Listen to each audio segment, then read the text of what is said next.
Olá, tá começando o 214º episódio do A Fonte da Gigahertz, patrocinado nessa semana pela Firmou Consultoria. Quem fala aqui é o Marcos Mendes, e assim como toda semana de emprego novo, tá o Felipe Espósito. Tudo bom? Tudo bem, Marcos? E aí, como é que vai? Tudo bem também. Acabou o mistério. Agora sabemos, o mundo sabe que você está no Engadget. Como é que foi a recepção, essa primeira semana? Já tem 3 artigos no ar, e aí? Pois é, estou no Engadget. Pra quem me segue no Threads já deve ter visto que eu postei lá, mas se você tá descobrindo agora, eu saí da Macworld, como eu comentei na semana passada. Estou no Engadget, casa nova, e assim, por um lado é uma experiência nova, porque time novo, novas regras, novas guidelines de redação. Mas é jornalismo de tecnologia, como eu já tô acostumado, então não teve, assim, né, um grande susto, né? Então já estou fazendo o que eu estava acostumado, mas de um jeitinho um pouquinho diferente. Porém tá sendo legal, é um novo desafio, e novos desafios são sempre bons. Boa, e pelo visto você vai abrir o espectro dos artigos e dos temas que você escreve. Não foi só com foco em Apple que você publicou nessa semana. Né? Exato, lá no Engadget, como é um site que não é só sobre Apple, é a primeira vez que eu escrevo para um site que não é só sobre Apple, que antes era 95Mac, que era totalmente ali Apple, Macworld também, e agora no Engadget, apesar de meu foco vai continuar sendo Apple, é o que eu domino mais, é o que eu vou escrever mais sobre, mas eu também tenho ali uma liberdade para cobrir outros assuntos, seja coisas de Android, consoles, Windows, enfim. Então, tô bem ansioso pra ver o que vem por aí. E teve uma coisa, eu fiquei morrendo de inveja, Felipe, porque aparentemente, não sei quanto você quer ou pode entrar em detalhe disso, mas as matérias tinham lá créditos de imagem, Get Images, Shutterstock. Eu falei, Felipe está bem servido de opções, hein? Nossa, estou pela primeira vez, estou trabalhando num lugar que tem acesso a isso. Eu não sei os detalhes, né, de como que funciona, mas a gente tem já acesso direto no próprio CMS do Engadget a possibilidade de pegar imagens ali do Shutterstock, Get Images, então facilita muito na hora de publicar as matérias, né? Isso também mostra ali o quão eles têm uma estrutura bem grande por trás da operação deles. Sim, isso é uma coisa que gringo leva muito a sério. O site brasileiro acaba usando imagem e assim, alguns usam, alguns não, né? Mas não tem tanta consequência quanto você usar uma imagem com direitos lá fora, né? Quando eu vou escrever matéria sobre Apple TV, por exemplo, fulano entra no elenco da série e tal. Aí bota de imagem, não vou botar a imagem do fulano, não tem licença, né? Aí põe lá um Apple TV. Aí o comentário, podia ter botado a foto do cara. Eu pensei, você pagaria? Se quiser pagar uma foto pra usar, a gente põe. É difícil, cara. O direito de foto é muito sério lá, você pisar fora do quadrado lá. Não é à toa que lá no 95Mac você entra nos posts antigos, tem a imagem genérica lá, essa imagem não está mais disponível, né? Pra quem não sabe, foi por causa disso, né? Já tiveram problemas com direitos, aí agora eles desativam as imagens muito antigas para evitar dor de cabeça, mas o pessoal leva bem a sério mesmo, e é muito prático ter esse banco de imagens ali, ainda mais integrado no CMS, que eu não preciso entrar lá no site do Shutterstock, por exemplo, eu consigo fazer essa busca ali quando eu tô já diagramando o artigo para publicar ele. Então é bem bacana isso. Que maravilha. É uma boa mesmo. Então podemos esperar bem mais histórias suas, afinal, não tendo um foco só, entre aspas, em Apple, apesar de ser ainda a prioridade, você vai poder não, né? Você vai escrever sobre outras coisas. Quero ver mais artigo no ar, então. Com certeza vem mais por aí. Novamente, ainda estou ali naquele período de adaptação, então já escrevi algumas coisas que ainda não saíram, mas estarei presente agora lá no Engadget e, novamente, ansioso para ver o que vem por aí nessa nova fase. Excelente. Então, todo mundo, vou deixar aqui na descrição o link que já cai direto no perfil do Felipe do Engadget, que tem as matérias todas dele ali. Eu não sei se dá pra assinar RSS disso, mas assinem, prestigiem, por que não, né? Muito bem, vamos começar aqui com os follow-ups sobre os últimos episódios, incluindo Ted Lasso. Temos episódio novo no ar, temos o Richmond's Got Talent, que é uma brincadeira com Britain's Got Talent, porque acabou que foi mesmo uma chamada aberta para talentos de futebol, né? Eu não sei você, Felipe, mas eu me senti vendo o Ted Lasso como sempre. Eu vi que o pessoal tava meio assim, que a temporada tava meio morna. Eu tô achando mó legal. Eu ri bastante nesse episódio, eu achei um episódio bem engraçado, um episódio bem Ted Lasso mesmo ritmo que a gente estava acostumado. E eu adorei esse trocadilho, né, com o Richmond's Got Talent, porque eles fazem menção a Susan Boyle, que foi uma competidora bem famosa lá, então Deu pra quando eu vi eles fazendo a referência, foi por isso que é o nome do episódio e tal. Mas episódio engraçado, várias historinhas ali legais, do jeito que a história foi se desenvolvendo ali em torno do primeiro jogo amistoso do time feminino, a questão dos uniformes, vários momentos bem, bem legais, bem Ted Lasso. E termina com uma música da Susan Boyle. Na hora de tocar os créditos, é ela cantando, o que é super divertido. Falando em licença de coisas, devem ter desembolsado uma graninha ali pra colocar ela.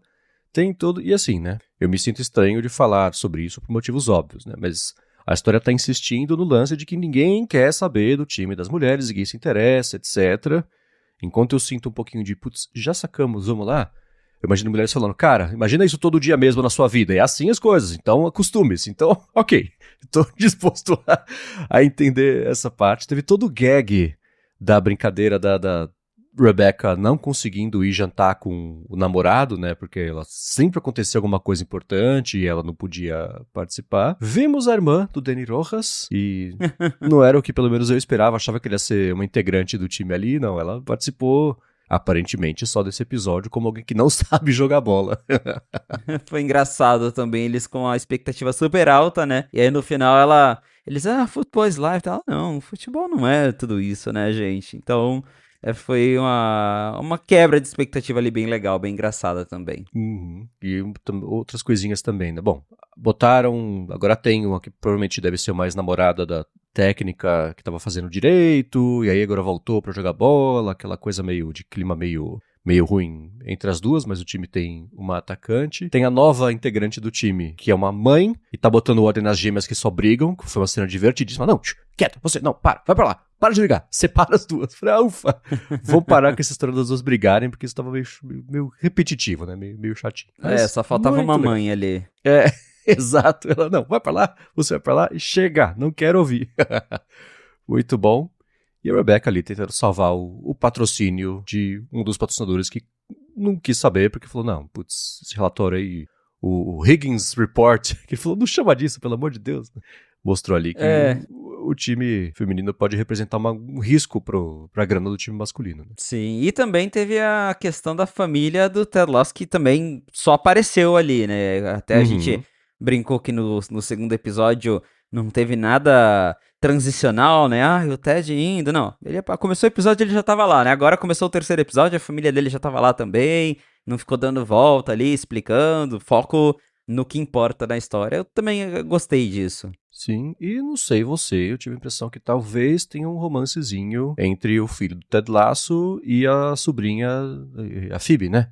Que chama a sobrinha do Roy Kent. Se deram bem ali na hora, tá, não sei o que lá. Eu falei, bom, se quiser explorar uma coisinha assim, né, de amor da puberdade, sei lá, já dá pra botar uma historinha ali com os dois e seria engraçado o Ted e o Roy Kent, né, virando família um pouquinho. Ficaria divertido. E a história toda do Roy com a Keely também. Isso também eu penso, vamos lá, se já mostraram essa história. Se gosta, tá junto, tá separado, mas tá separado, mas se gosta. Vamos evoluir isso aí. Mas, bom episódio, curti. Bom episódio e, mais uma vez, é um episódio clássico de Ted Lasso mesmo, pelo menos pra mim. Pra mim também. E eu peguei o próximo episódio e já esqueci. Groundhog's Day Off, né? Greyhound's Day Off. Tem várias brincadeiras aí com Groundhog Day, Ferry Bueller's Day Off. Então, dá pra ver que sempre os títulos são meio entretenimento, assim, a categoria de títulos. Digam pra gente, é claro, o que vocês acharam também do episódio, o que tô achando da temporada. E sobre Ted Lasso, a Maíra Boda mandou pra gente o seguinte: vocês sabem se isso é uma campanha publicitária da Apple? Eu liguei e realmente tem a voz dele. Ela mandou pra gente um link de um cara que tá mostrando que nas lojas da Apple, nos Estados Unidos, no Shopping Morumbi eu não vi ainda, os iPhones são cheios de easter eggs de Ted Lasso. No calendário você vai lá e aí tem reunião do Ted com a Rebecca, sei lá, na agenda de contatos, nas fotos, coisa com Richmond. E se você liga, tem um telefone lá que se você liga, atende mesmo o Ted e toca uma mensagenzinha lá, uma coisa assim. E respondendo a Maíra, sim, é uma coisa oficial, pelo menos nos Estados Unidos. O pessoal tá descobrindo aos pouquinhos, tá virando matéria. E eu achei divertidíssimo. Pois é, eu não sei se aqui no Brasil tá rolando uma ação parecida, mas eu liguei nesse número lá dos Estados Unidos e realmente atende o Ted Lasso, aí ele te dá algumas opçõezinhas pra você ouvir um recadinho dele. É divertidinho, achei bacana.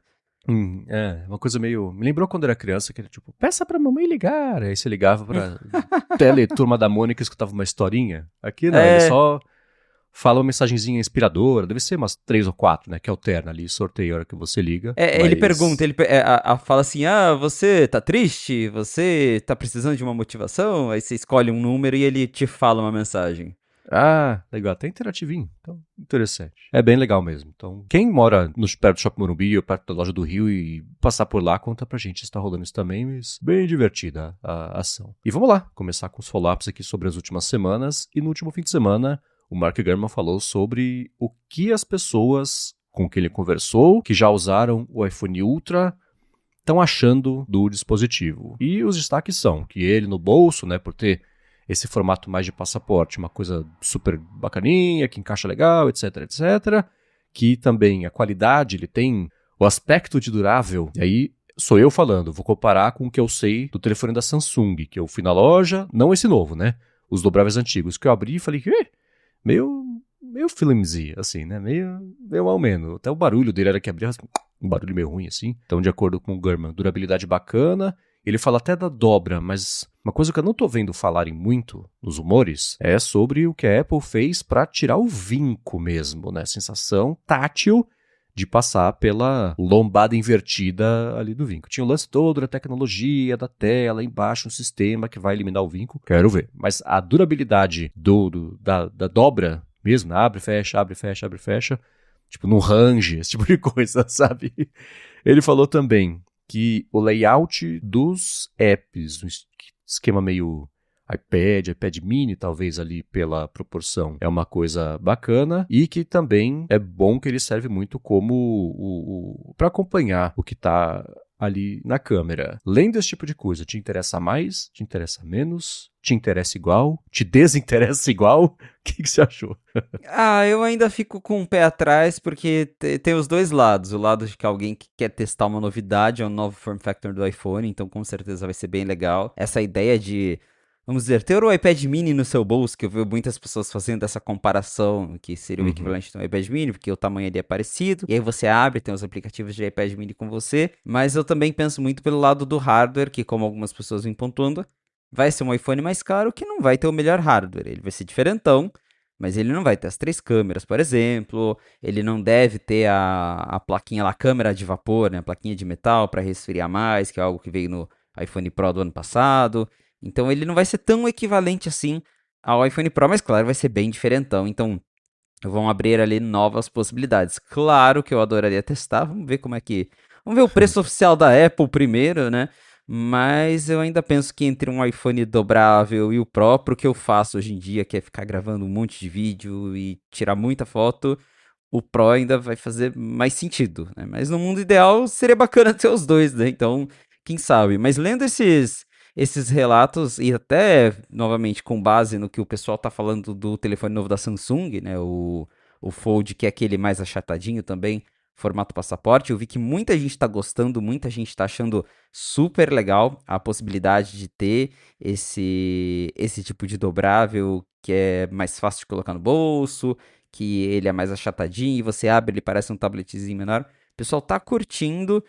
Tem uma galera falando que ele é bem legal para assistir vídeo também, que o vídeo fica com menos bordas pretas ali por conta do aspecto da tela. Então, tenho curiosidade em testar. Isso com certeza. E vendo esses relatos do Gurman, dá pra gente imaginar que a Apple de fato fez algo legal. Eu só não sei, você falou do vinco, né, Marcos? Eu não sei se a Apple vai conseguir eliminar esse vinco nessa geração, porque assim, eu até vejo que a Samsung tem feito um trabalho legal em evoluir a parte do vinco, deixar ele mais discreto. Eu sei que algumas outras fabricantes chinesas têm um trabalho ainda melhor que o da Samsung, mas eu Uhum. nunca vi nenhum dobrável até hoje que não tem o vinco. Em todos, ele tá lá, e é aquilo, né? É um pouco de física também, porque eu vejo que até a Samsung ela manda o device aberto na caixa, né? E aí parece que ele realmente Aham. não tem nada. Aí você fecha, abre, pronto, cria-se um amassadinho ali no meio. Então eu não sei até que ponto, com a tecnologia que a gente tem hoje, dá pra fazer um dobrável sem vinco. Eu não teria tantas expectativas assim, que a Apple vai fazer um negócio 100% sem vinco. Pode ser que ele fique bem discretinho, mas sem vinco, não sei. Mas também não é algo que eu tô contando muito assim, pelo menos pra uma primeira geração, mas o que o Gurman falou que ele ouviu por aí de pessoas que já tiveram contato com esse novo iPhone parece bem empolgante, se não fosse o preço, né? Ainda mais com a Apple aumentando o preço das coisas, já tô esperando uns 2.700, sabe? 2.699. Ou se ela quiser fazer parecer barato, 2.599. Mas já... né, certamente vai ser caro. E aqui, então, putz, 30 paus, né? Vai ser difícil. Mas sobre o vinco, assim, a impressão que eu tenho é que a tela não é mais sagrada. Sabe, a gente começou com o Face ID, com o Notch, aí agora a Dynamic Island. Então, onde antes não se tocava, que é o conteúdo que está sendo exibido, agora tanto faz, né? E por ser no meio do aparelho, pode ser uma situação que a gente passe pouco o dedo ali e sinta, mas ainda assim eu acho terrível. Você está abrindo mão de um monte de coisa para lançar um produto que... Por que mesmo? Então, eu não sei. Eu espero, tô na torcida para isso ser resolvido, mas também eu tenho esse lance de... a física não permite, como diria Galvão Bueno, né? Se abre e fecha 30 vezes por dia, depois de um tempo vai ficar mesmo uma marquinha ali, um calumbinho, uma lombadinha, uma declinaçãozinha, sei lá. Não queria que fosse assim, mas deve ser assim. E eu tenho pensado também numa coisa, Felipe, eu não sei... Você falou, né? Você já reportou, inclusive, que vamos esperar pra ele se chamar Ultra mesmo. Eu ainda tô com esperança, mais que outra coisa, de que ele não se chame isso. Mas coisas do tipo, não tem Face ID, ele tem Touch ID. Que na hora ali se acostuma e beleza, assim que é a vida. O Mac tem Touch ID e vende do mesmo jeito, né? Mas, além disso, a câmera não é a melhor coisa que tem, né? Eu não sei se semanticamente faz sentido chamar ele de Ultra, porque Ultra é o melhor de tudo. Esse não é. É que nem querer chamar o iPad Air de Ultra. É ultra fino, talvez. Mas tirando isso, eu não sei. Eu ainda tô com birra desse nome, na verdade. Acho que mais que qualquer outra coisa. Eu ainda tô torcendo pra ser um Folio. Já falei sobre Folio, né? Que pra mim faz alusão a Fold. E, né, Folio é uma coisa de caderno, sei lá, semanticamente acho que faz mais sentido. Mas você ainda tá na expectativa, vai ser Ultra mesmo? Posso tirar meu cavalinho da chuva? O que você sabe? Olha, tudo indica que vai ser Ultra, porque por mais que ele não seja o melhor, e isso também me cria uma confusão na cabeça, né? O Ultra que não é exatamente o Ultra em tudo. Acabaria se alinhando ali com outros produtos Ultra que a Apple tem, né? O Apple Watch Ultra, por exemplo. Então pode ser que faça sentido. Mas de fato, talvez seria mais interessante dar um outro nome, uma coisa mais única, mais dele, né? O Folio eu acho um nome bacana, por exemplo. Tinha gente falando, vai ser Duo, né? Porque tem duas telas, iPhone Duo. iPhone Fold eu acho que também não vai ser. Esse eu acho bem Não. provável, porque eles não iam pegar ali literalmente o nome da Samsung, né? E fazer, o iPhone Fold. Ia ficar uma coisa muito, sei lá. Mas quem sabe um Folio pode ser. É aquilo, o nome de marketing eles conseguem mudar um pouquinho mais em cima da hora. Não que vai mudar agora, essa hora já deve estar definido mesmo, né? Mas Uhum. quando a gente Sim. reportou iPhone Ultra, já faz que, uns 2, quase 3 meses que esse nome foi reportado. Então, quem sabe daquele momento para agora, teve ali alguma mudança interna e a Apple resolveu chamar de alguma outra coisa, né? Sim, e teve aquela reportagem, o Gurman falou, todo mundo internamente chama de iPhone Ultra, mas não quer dizer que todo mundo sabe que vai chamar isso, virou só o jeito que a gente aqui chama ele, que o mundo tá chamando ele por conta justamente de reportagens como a que você fez, né? Então, é uma profecia que tá meio que autocompletando, pelo menos, essa parte de bastidores. Enfim. Até eu vi um pessoal resgatando uma entrevista acho que com o Mike Rockwell, que é o cara do Vision Pro, né? Uhum. E lá, bem na semana que eles anunciaram o Vision Pro, que tava ele, o Greg Josik, e perguntaram sobre o nome, que todo mundo falava, na época a galera achava que ia se chamar outra coisa, né? E aí o próprio Mike Rock falou, cara, eu não sabia o nome do device até agora. Quem só sabia era, tipo, o Greg Josik e algumas pessoas ali do alto escalão. Eles não contaram pra Aham. ninguém o nome realzão pra não vazar. E, obviamente, eles tinham ali os nomes que eles chamavam, né, que a gente até hoje sabe, tinha lá o Reality, o XROS, enfim, tinham vários nomes ali, mas o nome Vision Pro mesmo, o marketing guardou só pra eles pra sair no último minuto. Então, pode ser que a Apple surpreenda e o Ultra seja quase que o codinome dele ali dentro da Apple, né? Essa é uma entrevista lá no talk show do John Gruber. Isso, John Gruber. E o Greg Joswick fala, é incrível, né? Se você não contar pra ninguém, ninguém tem o que vazar. E foi por isso que não vazou o nome, porque ninguém sabia. Eu não sei se o Mike Rockwell falou aquilo brincando, de que nem ele sabia o nome. Eu ainda tô na dúvida se é verdade ou se ele exagerou pra provar um ponto. Mas o fato é que eles contaram pra pouquíssimas pessoas lá dentro e isso impediu que vazasse. Não só impediu que vazasse, mas tinha que a gente comentou semana passada, Reality OS em documentação, né? O pessoal trabalhou com o que tinha, afinal tinha que falar do negócio de algum jeito, né? Então é interessante. Vamos ver. E falando sobre o Mike Rockwell, na divisão atual dele e na ex-divisão, ele é um cara perigoso de se trabalhar, né? Aconteceu o seguinte, lá pra metade da semana passada, o Apple Insider falou, a gente recebeu informações de que rolou um mini layoff na divisão Vision da Apple. E isso veio depois de, no ano passado, quando o Mike Rockwell, até na mesma época, né, que o Mike Rockwell, que liderava o Apple Vision Pro, basicamente, ele saiu, falaram, você vai cuidar da carangueja pra bota ordem na casa aqui, né? E mais ou menos nessa época, a Apple desmanchou um time que era específico de coisas imersivas. Esse time passou a trabalhar ali dentro também, só que em outras áreas. O time específico disso acabou sendo desmanchado. E na semana passada, o Apple Insider falou, a Apple demitiu, eles até publicaram depois um complemento, foi mais ou menos 60 pessoas dessa divisão e as iniciativas que estavam envolvidas com jogos, por exemplo, imersivos, criação de conteúdos imersivos, filme, esses curtas, essas coisas assim. Dentro da Apple, essa galera não existe mais. E um ou 2 dias depois, o Mark Gurman publicou a matéria e falou, não foi só na divisão do Vision Pro, teve mesmo essas demissões aí, mas os layoffs foram de mais ou menos umas 200 pessoas em outras áreas também, incluindo a área da carangueja. Não foi só do Vision Pro. Então, a gente tinha visto faz um pouco mais de um ano, um bando de empresa fazendo layoff, e na época o Tim Cook falou, layoff pra gente é a última da última alternativa de quando não tiver mais jeito de fazer mais nada, a gente faz layoffs. Na época que as empresas todas estavam fazendo isso, né? A empresa faz layoff toda hora. Mas era para combater um encolhimento do mercado de tecnologia e a Apple deu um jeito de não ter que fazer isso. Nesse caso, primeiro, né? Nesse caso aqui, a divisão Division em inglês seria estranho, né? Porque ia ser a Division, né? Mas a divisão de espaço Vision, ela não trouxe o retorno. E a Apple passou anos segurando essa galera e honrando ali o que ela botou a galera pra fazer. Eu vou botar você a fazer um negócio, o negócio vai dar certo, eu vou te demitir. Que sacanagem, né?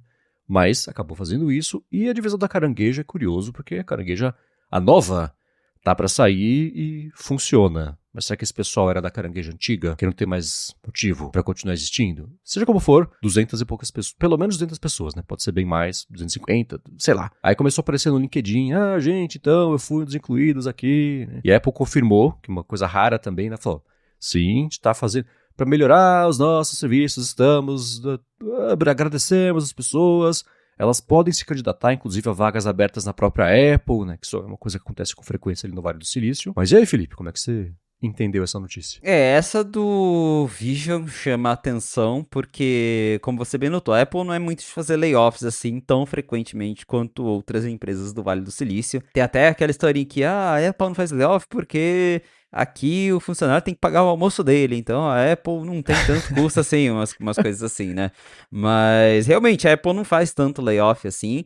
O último que eu lembro foi o da divisão do Apple Car que nunca rolou, e aí foi meio óbvio porque que eles mandaram aquela galera toda embora, que eu lembro que acho que foi reportado também na época que depois que saiu a notícia que a Apple tava cancelando o projeto do carro, ela mandou uma galera embora, e desde então nunca mais teve um layoff assim. A gente vê a notícia de, saiu um executivo, saíram algumas pessoas, mas né, um layoff que começou com 60 e terminou com mais de 200 demitidos, é um pouco raro mesmo.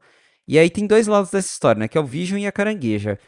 O Vision, vamos ser sinceros, não é uma surpresa e me faz até pensar no carro, né? Porque, de novo, o carro era um projeto lá na Apple que não deu certo. Eles falaram, é isso, acabou, manda essa galera embora.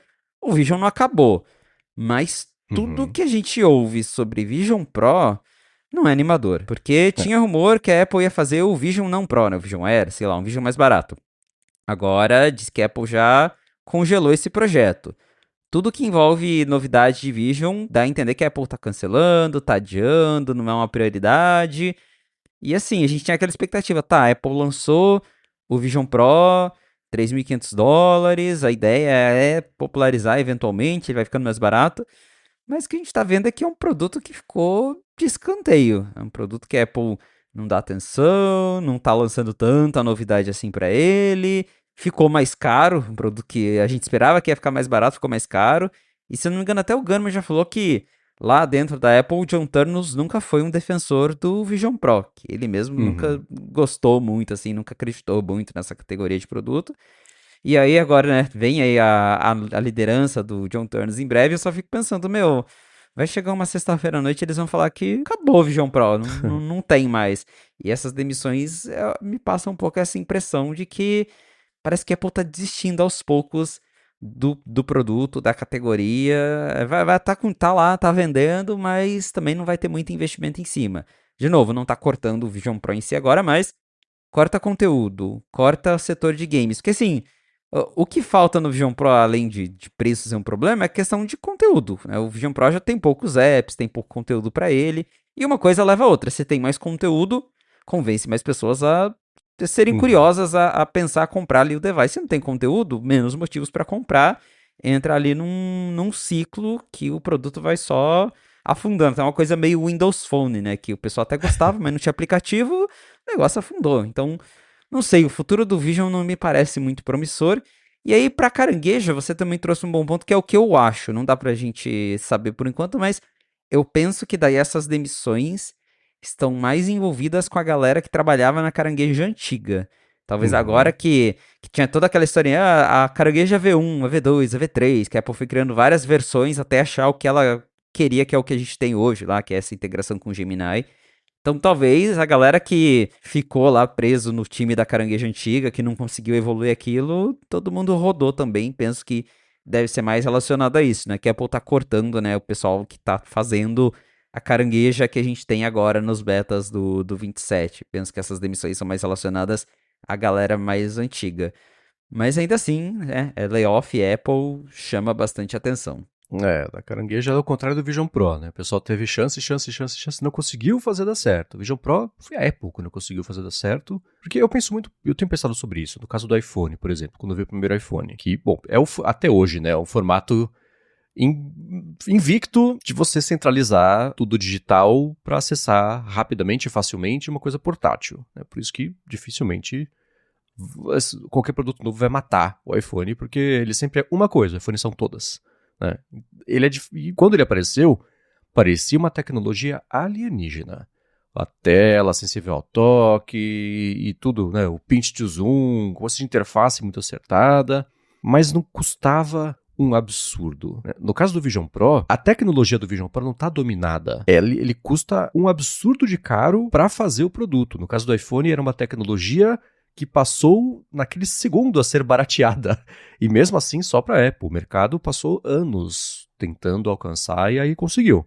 Hoje em dia o iPhone custa caro, eu sei, mas tô falando daquele primeiro iPhone. Né? Além disso, quando ele foi anunciado, até ele sair, a Apple cortou o preço dele, porque ela percebeu que mesmo ele custando, acho que era $400 na época, sei lá, teve uma rejeição porque o telefone custava nada. Você fazia uma conta na operadora, eles davam um telefone mequetrefe. É que nem aplicativo que o pessoal reclama até hoje, custa $20 porque tá acostumado a aplicativo de graça. Na época teve isso. Mas não era 2.500, né? Ou seja lá o que seria os 2.500 da época com inflação, etc, etc. Então tem uma diferença aí. No caso do Vision Pro, ele não existe. O que existe é um conceitão que você paga preços de conceito, então não é um produto de consumo popular. Ele só existe por conta do que ele custa, porque a tecnologia não está ainda pronta para ser uma tecnologia de larga escala de consumo. Né? Então, não. E vou voltar àquele texto que eu escrevi. O melhor fracasso que a Apple já lançou. O produto é lindo, é muito legal. Flopou porque por tudo que a gente já discutiu aqui. Né? E a equipe até que a Apple segurou bastante, né? E não sei porque ela decidiu fazer agora. Pode ser um lance também, né, de tirar as últimas coisinhas pra deixar tudo a casa em ordem pro John Turner. Porque a alternativa é o quê? John Turner assume o cargo de CEO da Apple e demite 200 pessoas. Péssimo, né? Então, eu deixo o Tim Cook ali nem tá dando nenhuma entrevista, espero que lembre de mim como homem muito decente, e só. Vamos ver o que vai acontecer aí nessa próxima semana, que tem mais uma semana de CEO para fazer, seja lá o que precisa para poder deixar a casa mais em ordem ainda pro John Turnus, né? Mas é uma pena. E ela falou, estamos criando vagas novas, criando empregos novos, algumas das pessoas estão sendo realocadas, outras vão ser demitidas, elas podem se candidatar a vagas que estejam em aberto, mas é uma pena. Vamos ficar de olho agora para ver se tem mais demissões relacionadas aí no futuro. Exatamente. E a seguir, falando de iniciativas que... Vamos ver?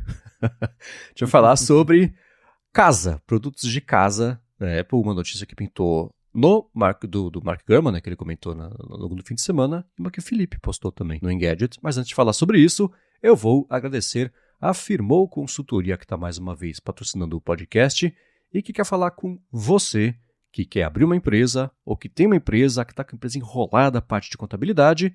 Ela quer falar com você, ela resolve, que ela é especializada em startups, desenvolvedores, empreendedores, profissionais liberais, pequenas, médias empresas. Então, qualquer coisa que esteja enrolada ou que você queira abrir, ela vai resolver, PJ, CNPJ, enfim. E ela vai além de oferecer serviços de contabilidade mesmo aí do dia a dia e atua como mentora financeira para você, para sua empresa. E a gente aqui da Gigahertz sabe muito bem disso, porque foi graças a ela que a gente abriu e, francamente, segue no ar até hoje muito em razão do quanto ela ajuda a gente. Ela conhece as melhores estratégias para você abrir e manter a sua empresa de olho em economia de custos, o tributo certinho para cada categoria, e especialmente na área de TI, ela sabe fazer a legalização da empresa do jeito certinho para você poder deixar 100% na mão deles. Poupa tempo, deixa eles resolver essa parte e você foca no trabalho, né? Por que você está abrindo a empresa? É por isso, né? Então, para conhecer melhor tudo o que ela oferece e se livrar do perrengue que é a parte burocrática, a parte financeira, manutenção fiscal da empresa, vai no Facebook, vai no Instagram, procura por @Firmou Consultoria, que ela está pronta para ajudar todo mundo que escuta aqui o podcast, independente do que você precisa, e ela vai resolver para você, assim como ela resolve para a gente aqui todo dia. Mais uma vez, @Firmou Consultoria no Facebook ou no Instagram. Muito obrigado a Firmou pelo patrocínio de mais esse episódio do A Fonte e pelo apoio a toda a Gigahertz. Valeu, Firmou! Vamos lá, na semana passada a Apple incluiu um bando de coisa no beta.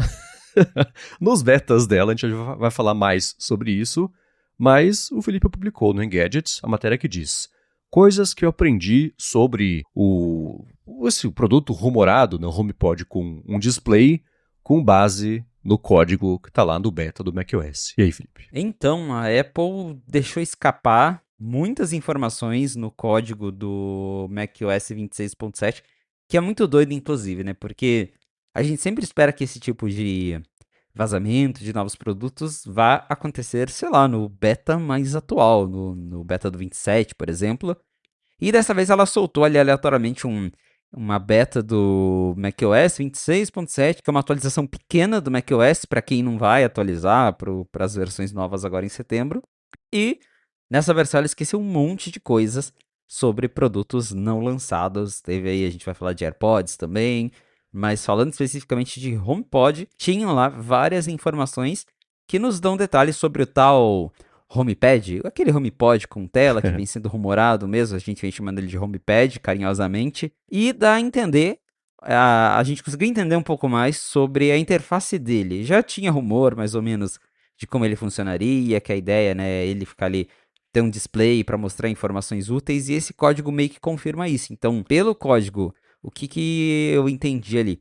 Esse tal HomePad, ele vai ter uma Face Gallery que vai funcionar igual a galeria de Watch Faces do Apple Watch. Então, vai ser ali uma tela customizável que você vai poder configurar várias, vamos chamar de como se fossem Watch Faces mesmo. Então, vai ter um relógio grande, vão ter widgets que você vai conseguir colocar ali as informações mais importantes que você quer ver, e é aquela tela que vai ficar aparecendo a todo momento até você ir lá e tocar e começar a interagir com o produto, né? Então, terão essas Watch Faces, widgets, smart stacks, várias coisas que tem no Apple Watch hoje vão ter ali nessa tela principal desse HomePad, que vai rodar o tvOS, né? Então, ali quando você começar a navegar pelo sistema, ele deve ser mais baseado no tvOS, mas ainda assim vai ter esse esquema meio Watch Faces do Apple Watch. Então, isso tudo está confirmado nesse código que veio da própria Apple, que dá essa ideia pra gente de como que esse sistema vai funcionar. Vai ter um sistema que a gente estava analisando ali, que aparentemente o HomePad ele vai detectar se o seu iPhone está perto para desbloquear os widgets ou não, né? Porque hoje no Apple Watch ele consegue reconhecer que está no seu pulso, né? Então o relógio está no seu pulso desbloqueado, ele mostra ali todas as informações dependendo das complicações que você escolheu. Se tem alguma com informação sensível, né? Dados de saúde, por exemplo. E aí você tirou do pulso, ele fica só uns tracinhos, ele não mostra aquelas informações. O HomePad vai usar o seu iPhone. Então, você tá perto do HomePad com o seu iPhone, ele vai saber que é você que tá ali e vai te mostrar ali seu calendário, suas informações. Se saiu de perto do produto, ele vai censurar aqueles widgets que têm informações sensíveis. Então, essa é uma informação nova que a gente descobriu aí com base nesses códigos. E aí também tem referências a HomePod Mini atualizado, que também deve sair em breve. Não deve mudar muito, mas tá para sair também. Tem mais referências àquela câmera de segurança da Apple que já vazou há algum tempo e agora apareceram mais referências nesse beta. E até mesmo o identificador, o codinome daquele robô de mesa que o Gurman vive falando, ele também pintou ali nos códigos. Então mostra que assim, a Apple está realmente fazendo um monte de coisas relacionado a casa, acessórios, conforme a gente vem escutando rumores, e aí dessa vez um vazamento da própria Apple confirmando que esse monte de coisas está ali realmente sendo desenvolvidas. Mas o que está perto de lançar mesmo é HomePod Mini novo e o HomePad também, que, segundo rumores, está pronto faz tempo e a Apple só não lançou ainda por conta ali da carangueja que não estava do jeito que ela gostaria. Mas talvez ainda desse final de ano a gente já tenha novidades relacionadas aí a acessórios de casa da Apple. Eu tava pensando sobre isso, como o rumor é que esse HomePad tá pronto, já tem pão, e só porque não tinha caranguejo, já tá lá empoeirando, etc, etc. E não vazou até agora, né? O aspecto dele mesmo, eu sei que já teve vazamento do A quadrado, etc, uma referência ou outra, mas o produto mesmo, né, ainda mais com um fornecedor chinês, sei lá, não saiu de lugar nenhum isso, o que é meio raro, né? Muito curioso. Deve ser um volume pequeno que tá feito, sei lá. Mas isso ainda não vazou. E o curioso desse e de outros vazamentos é que veio tudo no beta do macOS 26.7. Não é nem no macOS 27, que é a próxima grande versão Golden Gate, é a versão 0.7 do atual, que tinha tudo para ser uma versão chata de correção de bug, porque a Apple já estava focando o desenvolvimento na próxima geração, né? Por que você acha que saiu aí? Que indicaria que essas coisas todas estão prontas para serem lançadas, e a Apple colocou no 26.7 para esse sistema já dar suporte a isso e que vai chegar também no 27 até o lançamento que deve rolar aí mês que vem, começo de outubro, né, que é sempre uma incógnita, né? Mas alguém esqueceu de tirar uma... Como que isso acabou vazando, você imagina? Assim, a Apple, ela não trabalha, isso é até algo que o Gurman abordou um pouquinho na coluna dele desse fim de semana, eles não trabalham com sistemas de uma forma linear, então não é assim, a gente tá fazendo o 26.6, aí agora a gente vai fechar ele, vai fazer o 26.7, e aí depois vai fazer o 27 beta 2. Não é linear da forma que a gente recebe. Eles fazem um monte de coisa ao mesmo tempo. Um monte de coisa. Uhum. Tem lá o beta com recursos novos, com funções para aparelhos novos, e tá tudo numa coisa só.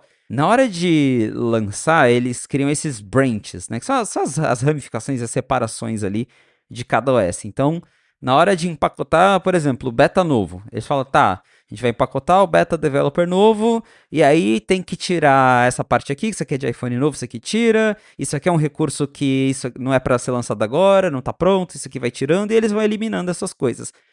Às vezes acontece de nessa eliminação eles esquecerem de eliminar alguma coisa, né? Então, eu acho que muito provavelmente acabou juntando ali com código de coisas que realmente não eram para ser lançadas agora, né? Não é que o suporte está vindo para as versões 26, que eu realmente acho que não vai rolar. Eu acho que é algo para os sistemas 27 mesmo. Mas como a Apple trabalha tudo junto, e provavelmente, né, HomePad mesmo, tem rumor há muito tempo, eles já devem estar trabalhando no suporte a isso já há bastante tempo, acabou ali misturando as coisas e saiu aí esse código que revela várias coisas sobre HomePad, HomePod, AirPods, então deu ali uma misturada. Alguém pisou na bola e esqueceu de apagar esses códigos antes de lançar esse beta, mas eu não acho que é porque vai ter suporte especificamente no macOS 26, até porque assim, nada tá referenciado com o nome de market ainda, né?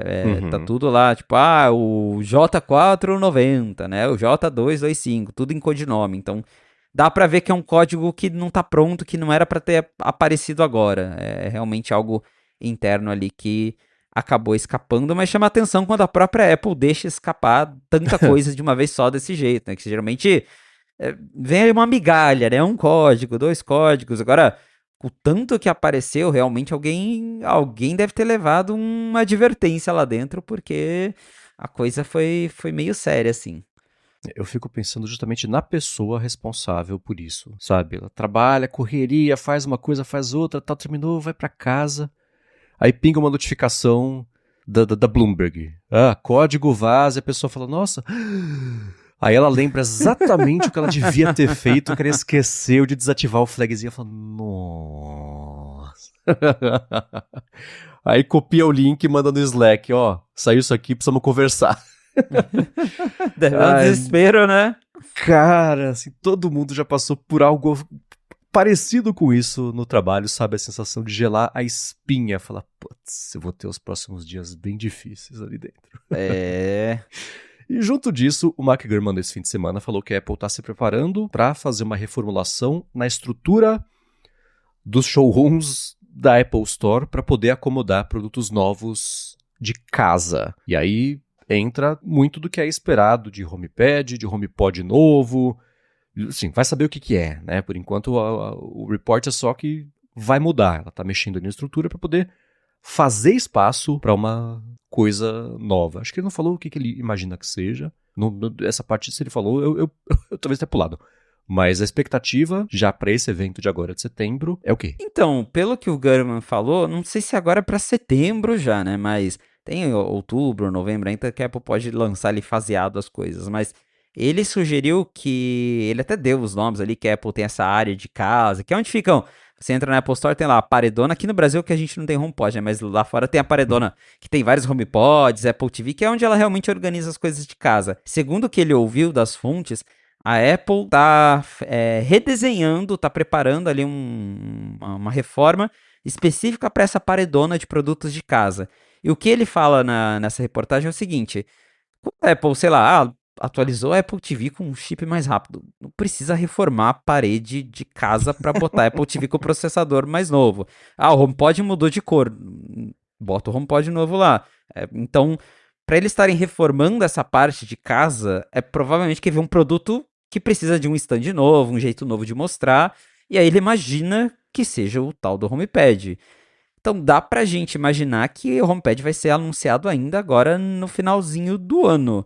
Não vou dizer setembro, que de novo, eu acho que a Apple não vai querer tantos produtos disputando a atenção do iPhone dobrável. Eu acho que agora em setembro deve ser mesmo aquele clássico Apple Watch, iPhone, talvez alguma coisa de fone de ouvido, mas só. E aí pode ser que lá para outubro, novembro tenha um segundo evento, que daí seja iPad mini, que tá para sair aquela versão com LED, Mac novo, que tem rumor também. Então, acho que pode ser faseado, mas dá a entender que o lançamento aí de HomePod, HomePad, tá bem próximo mesmo. E falando em Mac novo, isso é uma coisa também que o Gurman comentou no fim de semana, que a Apple tá se preparando para lançar um iMac novo com chip M6 e cores novas mais pro final do ano. A gente pode esperar nesse evento de Mac que deve ter, junto com um MacBook sensível, MacBook Pro sensível ao toque também, né? Com a tela, já é para esse ano. Então, esse o Gurman falou que estava meio aberto, que ele falava entre final do ano e começo de 2027, né? Então, eu ficaria bem surpreso, sinceramente, de ver já esse MacBook redesenhadão, touchscreen agora no final do ano, por causa daquela questão de falta de RAM, componente, que a Apple tá correndo com tudo isso. Talvez eles segurem um pouco mais, né, para garantir que vai ter mais estoque desse Mac novo, mas alguma novidade deve ter, então possivelmente ali ela vai atualizar os modelos de base dos Macs, pelo menos, com o chip M6 agora, já no final do ano. Tá, tem bastante coisa pra sair no final do ano, né? Tem matéria que vai sair, tipo, 30 coisas. Fala, como, né? Aí você vai ver, tá fazendo... Mas, entre esse evento, deve ser mesmo. Em outubro ela faz um evento e é mais foco em Mac. Vamos ver. Mas falando em Mac, teve uma coisa que saiu nessa semana que me deixou mais feliz do que tudo que a gente comentou até agora, Felipe. Que foi no beta novo do macOS 27, que saiu na semana passada, a Apple reformulou, olha que incrível, não? Mas eu achei mais legal, os botões de fechar, minimizar e tela cheia, que o pessoal chama de semáforo, que é um vermelho, um amarelo meio alaranjado e um verde. Antes, ou até agora, nos últimos anos, os botões eram 3 círculos chapados de cor. E no beta novo, existe um volumezinho, um liquid glasszinho ali deles, é quase, e na hora, eu acho que é impossível não olhar para isso e não lembrar do Aqua, que era a linguagem, uma das linguagens mais antigas que a Apple tinha, que era super bonitinha, toda reflexiva, com volume, aquele tipo de coisa, e uma volumetria colorida por dentro. E tem isso eu achei estranho, que se você clica, segura e arrasta essas bolotas, elas deformam, fica meio estranho. Ali eu não gostei. Mas como eu fiquei feliz de ver essas bolotinhas com volume. Felipe, eu acho que agora sim dá pra falar que acabou essa era que eu sempre detestei, preguiçosa, chata, de undesign flat. Além de não ter um design, não tinha volume, não tinha nada. Era um texto em cima do fundo branco, pronto, fiz um botão. Não. E sempre falei sobre isso no ADT, aqui também. Até nisso rolou uma pinceladinha de Liquid Glass e eu fiquei tão feliz, Felipe. Eu fiquei surpreso quando eu vi o pessoal postando que tinha mudado. Eu falei, não, preciso atualizar agora para eu ver com os meus próprios olhos. E realmente o semáforo mudou. E sempre foi uma coisa que me incomodou, principalmente porque se a gente voltar naquele vídeo do macOS Big Sur, da WWDC 2020, que foi o Alan Dye que apresentou, quando eles vão mostrar os elementos, até parece que o semáforo ganhou uma profundidade, né? Mas aí não, você vai ver o sistema, ele é todo chapado mesmo, não tinha nenhum tipo de profundidade, nada. Então ficou bem bonitinho. Minha primeira reação foi lembrar do Aqua, lembra um pouco, sim, o Aqua, o semáforo do macOS das versões antigas, que era o S10 ainda, então lembra um pouco essa versão. Gostei, acho que dá pra dar uns retoques extras pra ficar ainda melhor, mas tá bem mais bonitinho que aquele semáforo chapado. Essa parte do clicar e arrastar e deformar eu também achei meio bizarro, meio, tipo, pra quê? Mas eu penso que pode ser talvez algo pros Macs touchscreen, né? Sei lá, igual no iPad, você consegue tocar e puxar seu dedo e vai puxando junto, que com o mouse fica uma coisa meio nada a ver mesmo, mas pode ser que com touchscreen faça sentido, mas em geral gostei.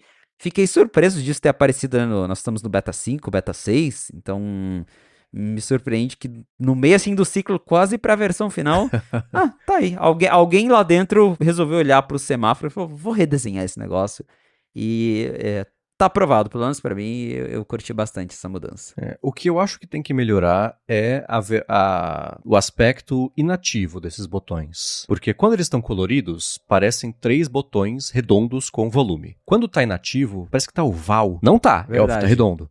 Mas precisa dar um talentinho nessa a sombra, versão. acho, dele, né, o contorno. Não rolou. E acho que isso tem que dar uma melhorada. E uma coisa que na última semana eu desisti, Felipe, foi de usar o slider todo para a esquerda do máximo de Liquid Glass possível no iPhone. Tá impossível de ler notificação na tela bloqueada, por exemplo. Esquece, não dá para ler.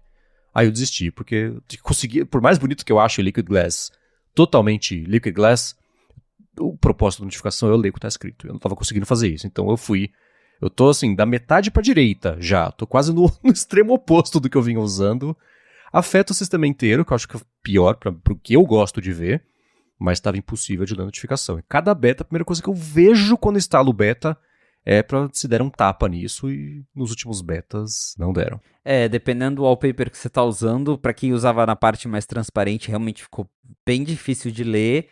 E o meu também, eu deixei um pouquinho mais... Não tá no meio, mas tá mais pro meio do que pra esquerda Liquid Glass. E acho que o problema maior é essa inconsistência, né? Porque assim, em algumas partes ficou super transparente e em outras não. Aí se você leva mais pro meio, algumas partes ficam bem mais opacas, aí outras ficam meio transparentes. Então eu sinto que eles ainda não conseguiram ajustar isso.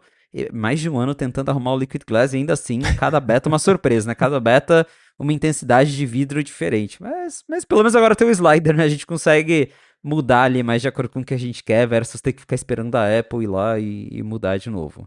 Sim, e uma última coisa de beta que a essa altura eu achava que eles teriam mexido, que pra mim era um bug, mas aparentemente pra eles não, é a área que você arrasta de cima pra baixo pra trazer a central de notificações e a área que você arrasta de cima pra baixo pra trazer a carangueja nova. Porque a impressão que eu tenho é que assim, no topo do iPhone, 80% da área é carangueja e 10% de cada lado é central de notificações e central de controle. Eu ainda, assim, eu uso o iPhone com a mão esquerda. Eu seguro ele com a mão esquerda. E quando eu opero com uma mão só, é o dedão ali, né?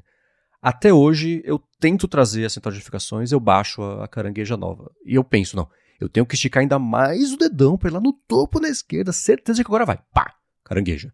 Ainda não achei a área ótima pra trazer a central de notificações. Eu achava que eles iam reduzir um pouco dessa hit area da carangueja pra deixar, né, não fazer tantos falsos positivos. Pelo menos pra mim, eu ainda, mais de uma vez por dia, chamo a carangueja. E o jeito de desativá-la, também eu acho meio clunky.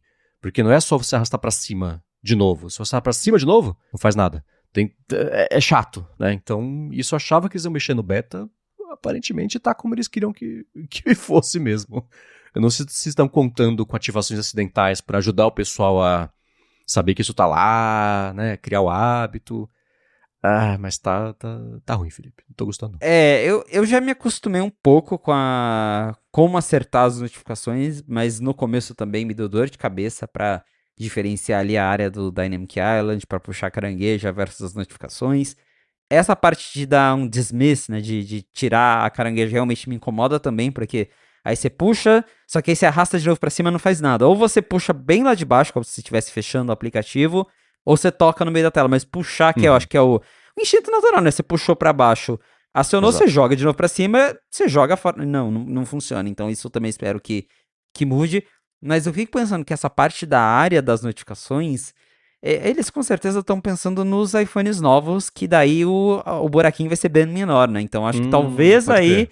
o problema seja menor, porque você vai ter uma área maior ali na parte do lado esquerdo para puxar a notificação, e para você puxar a carangueja vai ter que ser bem mais certeiro no buraquinho menor da Dynamic Island, né? Vamos ver quando tiver o iPhone, mas pô, tem que arrumar também nos iPhones antigos, né? Excelente ponto. Isso de que a Dynamic Island deve ser menorzinha. E eu ainda tô me acostumando também, acho estranhíssimo a animação nova de notificação, porque ela sai meio dançando, meio sambada de cima da esquerda, porque agora a central de notificações é ali. E a notificação, inclusive, a animação, ela começa e termina no risquinho, para indicar que a central de notificações está ali, que deve ter um problema de descobrir, as pessoas não devem saber. Eu tô achando bem, parece animação CSS, assim, que ninguém consegue acertar e fazer bonito, isso eu também torcia pra mexer e não, agora vai ser assim. Ela não é, tipo, direta, ela faz dá uma Sabe, torta. balançada assim. Eu também me incomoda um pouco. Essa comparação do CSS foi ótima, porque dá a impressão de uma animação que não foi finalizada ainda. Exato, não é pra mim não. E bom, pra finalizar o episódio, o vazamento da semana. Fuçando no código, o pessoal do Mac Rumors achou um vídeo de um cara usando AirPods, e ele tá de costas, dá pra ver os AirPods só de meio de 3/4 ali, naquela tomada meio cinematográfica assim, e aí ele pega um livro, ele segura bem na frente enfim, levanta o livro, né, e fica ali no quadro o cara segurando o livro, e dá pra ver que ele tá falando alguma coisa. Enquanto ele fala, isso é um vídeo incluído nos betas novos, tá no beta também do 26.7, né, daí que vazou. Enquanto ele tá falando alguma coisa que você escuta o que é, tem a voz da carangueja, a voz nova, que tem bem um aspecto de processada digital por IA, dizendo assim, com Visual Intelligence, o seu mundo fica salvável. Você viu alguma coisa que você gosta? É só me dizer pra lembrar. E beleza. O aspecto do vídeo não parece finalizado, as cores estão super estranhas, tá meio estourado. Não é finalizado esse vídeo, mas por algum motivo ele foi empacotado e foi junto ali do beta do macOS 26.7. Não dá pra ver muita diferença no hardware dos AirPods, não dá pra ver a câmera, por exemplo. A minha impressão, tem gente que fala que sim, tem gente que fala que não, mas a minha impressão é que a haste dos AirPods é um pouco mais gordinha do que a haste dos AirPods atuais, dos AirPods 3, né? E isso veio junto daquele rumor de que dizem que o Gurman falou. Tá super confuso, me ajuda a fazer sentido isso, Felipe. Gurman tinha falado, ano que vem, 2027, vai sair AirPods com câmera. Aí deu o código que eu já não lembro qual que é. Aí em seguida ele falou: a Apple está também trabalhando no segundo modelo de AirPods com câmera que é diferente daquele outro, que ele pode sair nesse ano, talvez saia no que vem. E, pelo que eu entendo, uma versão seria AirPods Pro 3 com câmera e a outra versão seria AirPods Pro 4. Não é que é com câmera, não. Seria AirPods Pro 4. Pelo que eu entendo, é isso, mas foi o vazamento da semana, né? Com certeza, porque até então escutávamos falar muito sobre AirPods com câmera, mas agora saiu esse vídeo que veio do código da própria Apple confirmando que o negócio existe, né? Ele está sendo testado, está em desenvolvimento. E para ter um vídeo é porque o estágio de desenvolvimento ali já está bem avançado. Eu também acho que esse vídeo é um vídeo protótipo. Eu não acho que é um vídeo final que vai ser usado, mas é um vídeo que provavelmente quando você faz o setup ali dos AirPods pela primeira vez, ele deve aparecer na tela ensinando a usar ali o recurso. Mas tá com muito cara de vídeo protótipo. As cores, a janela no fundo super estourada. Claramente é um vídeo que não foi editado. E eu também achei os AirPods mais gordinhos, mas como a gente só vê a pessoa meio de lado, né? Não dá pra ver ali pra onde a câmera tá apontada. Eu acho que a câmera talvez ela fique apontada pra frente na haste, né? Então, porque é o que faz mais sentido pra ela pegar ali o que tá na sua frente, porque senão a câmera fica de lado, você tem que ficar virando a orelha, assim, né, pra tirar foto. Não tirar foto, que ele não vai tirar foto, mas... Enfim, não faria sentido você ficar virando a orelha pra capturar o que você quer, né, mas... Deu pra entender como esses AirPods vão funcionar e é o que a gente já vinha imaginando.